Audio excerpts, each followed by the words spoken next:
In this episode, we are reanimating rare and historic photographs of Victorian London's poorest children. These are not staged scenes or distant histories.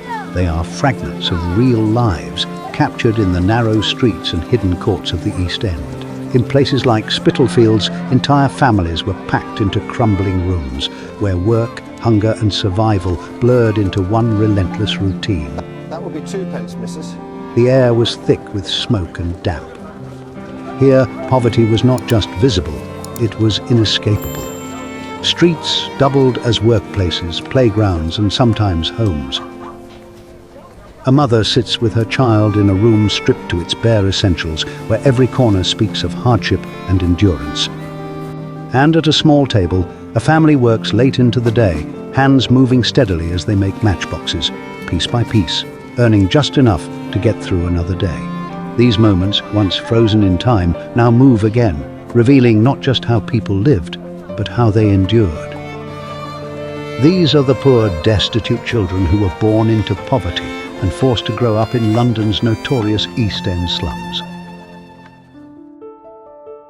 Lambeth Marsh was one of the oldest settlements on the south bank of London.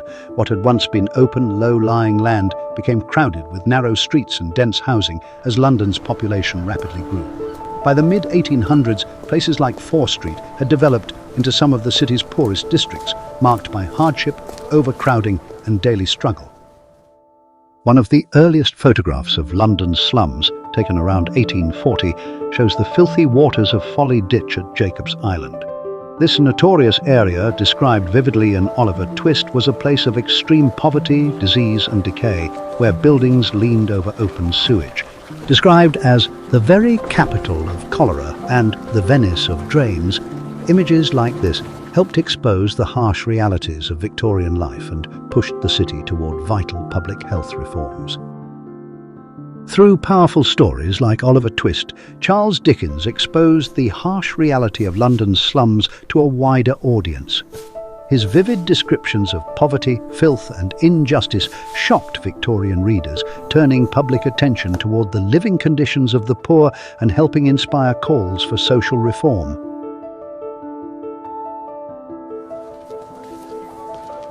Around the year 1900, London was the most populated city in the world. With over 6 million people, it was the centre of a vast empire and a city growing faster than it could manage.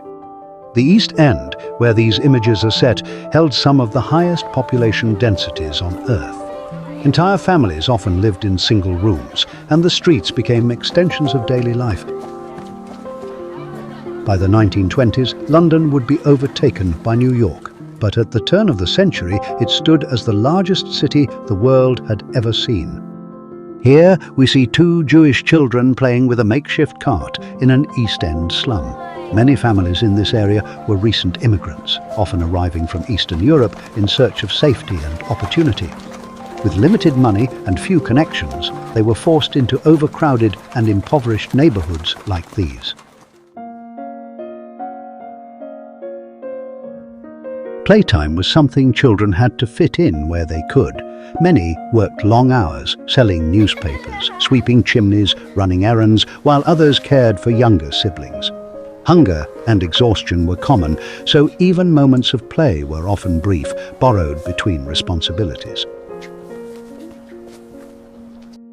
This remarkable image shows what looks like a 5- or 6-year-old boy being taught how to clean the chimney properly. A job which declined sharply following the introduction of the Chimney Sweepers Act, 1875. All right now, listen here, lad. Keep your elbows in tight, yeah? Don't go rushing it. Nice and steady. Feel the bricks as you slide down. If it gets narrow, twist a bit, like I showed you. That's it, you'll be all right. Just mind yourself down there, eh? Poverty in the early 1900s was so extreme that even a bed was a luxury many couldn't afford. Places like Medland Hall offered shelter to the poorest of London's working men. For a few pennies, they could rent a coffin bed, a narrow wooden box, barely wider than their bodies. These were found in working-class districts like Spitalfields and Whitechapel, where labourers, dock workers and the homeless sought a few hours of rest. For them, a coffin wasn't just for the dead. It was the only place to sleep. Long shift today. Aye, get some rest.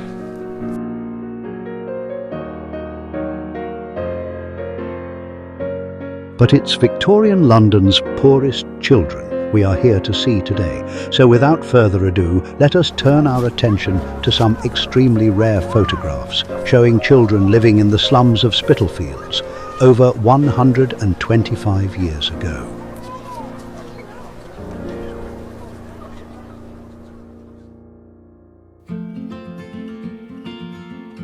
Howard Warner's Spitalfields Nippers.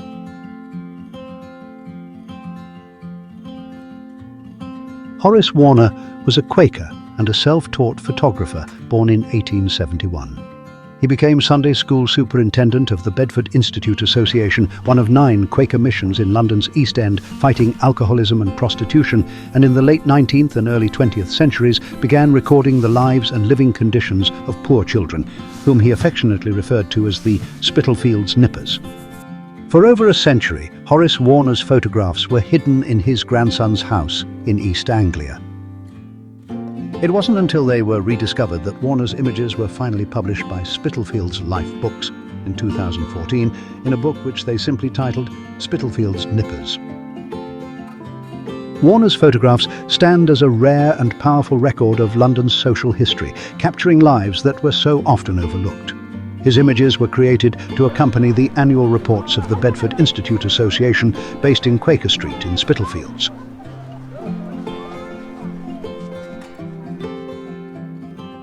Through these striking portraits, he helped bring attention and much-needed funding to their work.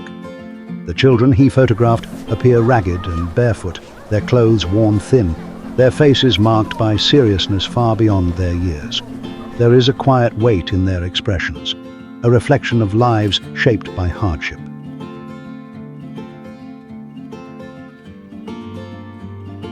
For many, childhood was not a time of play, but of survival. In the crowded streets and narrow alleys of Spitalfields in London's East End, just beyond the city itself, poverty was among the worst in the capital. This was an area known for overcrowding and low-paid labour, where entire families were packed into aging, crumbling housing. Compared to other parts of Victorian London, few places match the sheer intensity of deprivation found here. Here, children often fended for themselves, while their parents endured exhausting 14-hour shifts in nearby factories and docks. Poverty was relentless. By 1900, infant mortality had risen sharply as more families crowded into cities in search of work.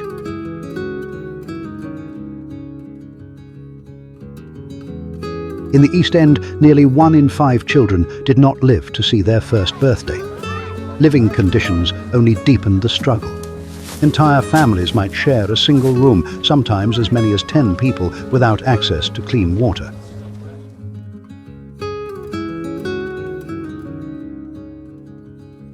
Disease spread easily. Illnesses like diphtheria, cholera, and measles moved quickly through these overcrowded streets. Yet, even in the midst of such hardship, there were efforts to bring relief. The Bedford Institute Association organised seaside outings and summer camps, offering children a brief escape, fresh air, nourishment, and a chance to recover their health. This work reflected a broader mission, an example of faith translated into action. That same spirit continues today through Quaker Social Action, which still supports communities in London's East End, carrying forward a legacy of compassion that began over a century ago. In 1901, Horace Warner took a small group of the Spitalfields Nippers to the opening of the Whitechapel Gallery to see the work of the pre-Raphaelites and older English masters like Burne-Jones, Constable, Hogarth, Raeburn and Rubens.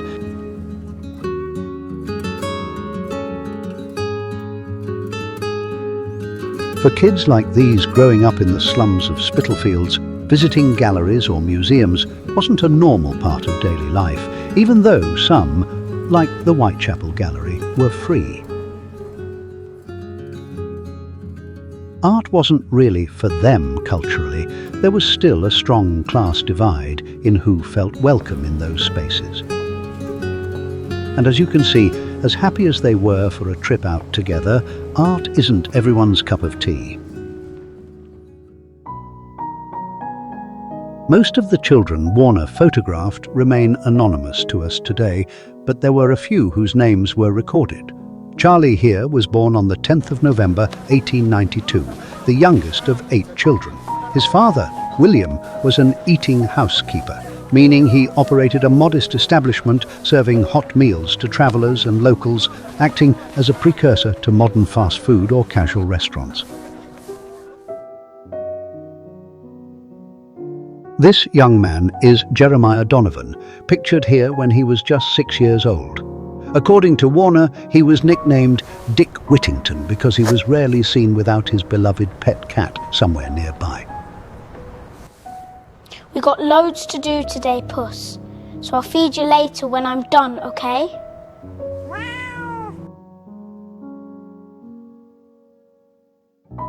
Born in Mile End in April 1886 to Charles, a woodchopper, and Mary Compton, Celia was one of 9 children, but only 6 survived into adulthood. Me name, it's Celia Compton. I'm 16, and I live with me 8 brothers and sisters, and me ma and pa. She was married to 29-year-old George Hayday whilst only 19 and became a moneylender in 1933. She died aged 80 in 1966. Adelaide Springett was born on the 19th of February 1893. Her parents, William Springett and Margaret Haley, were both costermongers. Adelaide's twin sisters sadly passed away at birth, and another sister, Susanna, died aged just 4. In 1901, when these photographs were taken, Adelaide was living with her mother at the Salvation Army's women's shelter in Whitechapel.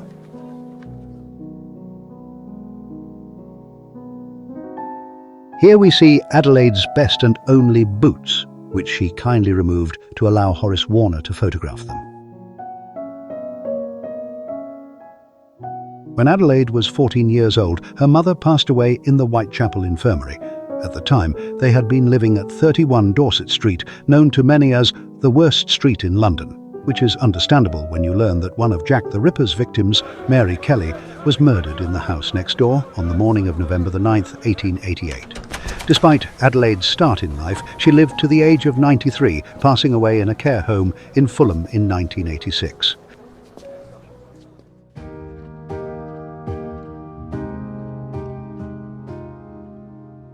Thomas Neal, also known as Tommy Nail, was born on the 1st of September 1891 in Haggerston, East London, to William and Eliza Neal.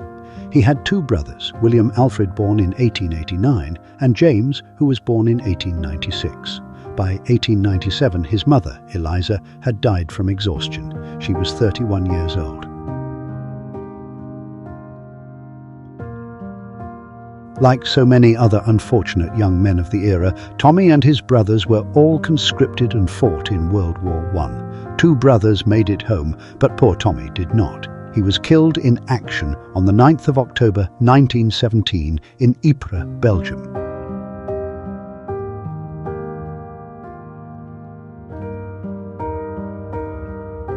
Annie and Nellie Lyons were both born in Whitechapel Infirmary and were the 5th and 8th of 10 children born to Annie Daniels. When Annie, pictured here on the right, became a mother herself, only half of her children survived to adulthood. At 21, she was working as a rag sorter, living on Flower and Dean Street. She died of tuberculosis at just 22 in Whitechapel Infirmary, where she was born.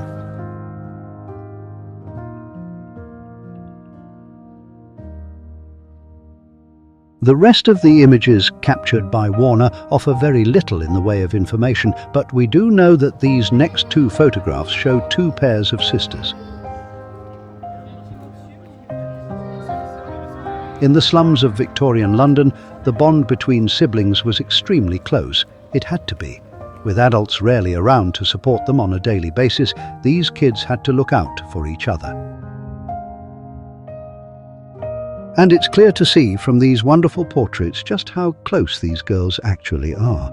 Despite their dire living conditions and apparent poverty, they still appear dignified, relaxed and composed as they look back at us from over a century ago.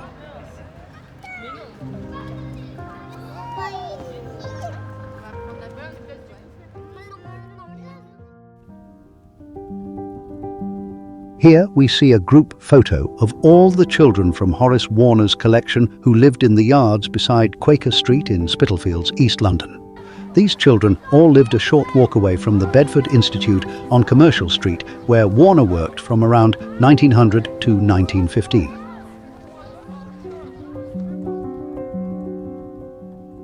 When Warner's photographs were first rediscovered in his grandson's house, there was some uncertainty over the dating of the images, but this was soon clarified with the inclusion of this image showing the boys holding up poster bills with the headlines referring to the end of the Boer War 2 days earlier on May 31st, 1902. This helped to explain some of his scribbled notes, informing us that all of the images were taken between 1901 and 1902. Although a few of the children captured on film simply posed for the camera, most were preoccupied, like this boy taking a cabbage home for the family evening meal. A cabbage which will have been grown in a tiny patch of soil in the backyard, much like the carrot patch being attended to by this young man in the same East End slums.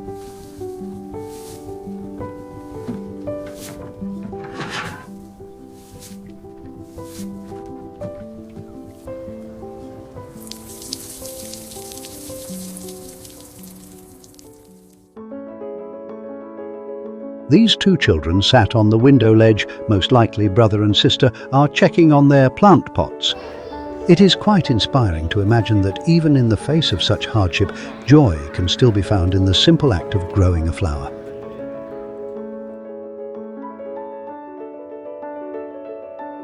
Since 1870, the government had begun building schools, and a decade later, attendance was made compulsory.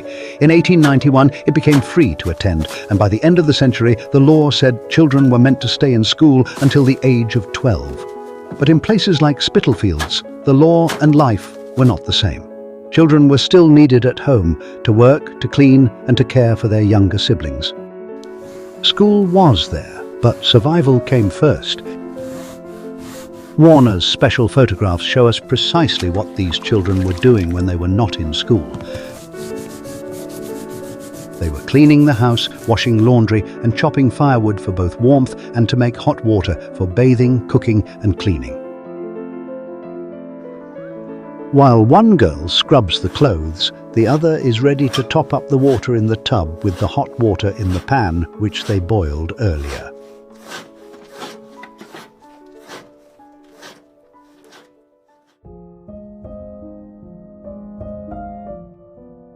What the photographer successfully captured in these images were genuine snapshots of slum life in Victorian London. As he walked through the neighbourhood with his camera, he managed to freeze real moments in time, allowing us to look back at this challenging period of history with a real sense of how these poor but resilient families actually lived. When these children were not in school and had finished their daily chores, their deserved downtime was spent either playing simple games together on the streets or spending time with their beloved pets. During Queen Victoria's reign in the 19th century, keeping pets became more common across all levels of society, including the poor.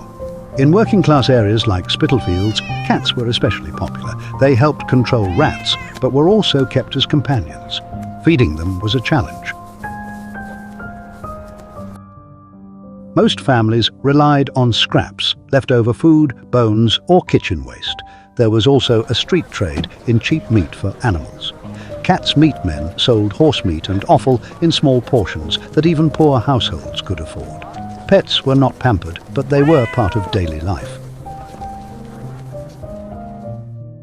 It wasn't unusual for working-class families to keep a few birds, sometimes on rooftops, sometimes in makeshift lofts, caring for them with quiet dedication. They bred them, admired their feathers, and took pride in their unique traits.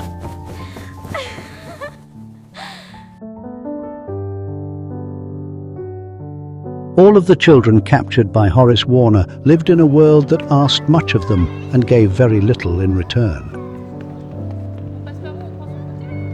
In the narrow streets of Spitalfields, childhood was rarely a time of play. but rather it involved work, responsibility, and survival. Worn clothes, bare feet and tired eyes, each detail telling a story not just of hardship, but of endurance. And yet, look closer. There is pride in the way they stand, curiosity in their gaze, and small, stubborn traces of joy. A shared book, a smile, a moment of stillness.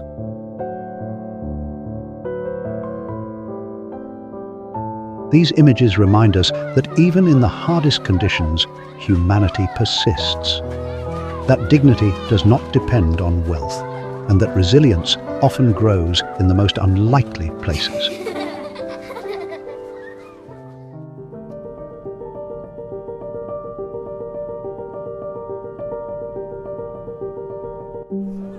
Looking back at their lives, we're asked a quiet question.